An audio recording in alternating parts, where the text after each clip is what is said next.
Hello guys, আজকে আমি তোমাদের কিছু কথা শোনাচ্ছি, হয়তো তোমাদের লাইফের সঙ্গে মিলে যেতে পারে। তো কথাটা হচ্ছে, আমার বিয়ে যখন হয়েছিল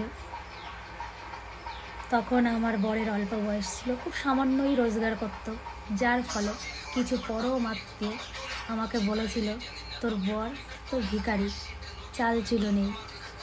তো তখন না আমার এখানে খুব লেগেছিল, কষ্ট হয়েছিল, আমি কেঁদেছিলাম, কিন্তু কাউকে বলিনি। মনে মনে প্রতিজ্ঞা করেছিলাম যে এই চাল চুলহীন বেকারিকেই একদিন সঠিক পথে নেব, যেই কথা সেই কাজ।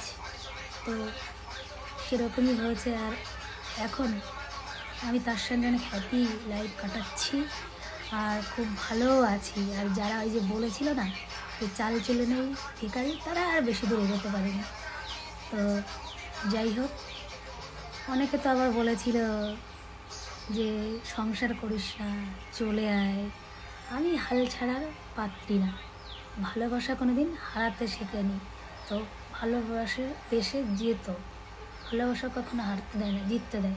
আমি জিতেছি, আমি আমার হাজব্যান্ডকে নিয়ে অনেক সুখী আছি আর খুব ভালো আছি। আর ভবিষ্যতে ভগবানের ইচ্ছায় আরও ভালো থাকতে চাই। তো তোমরা যে কথাগুলো বলেছিলে না, যে এইখানে খুব লেগেছিল, এখন মনে পড়লে আমার হাসি পায়, জাস্ট আর কিচ্ছু না।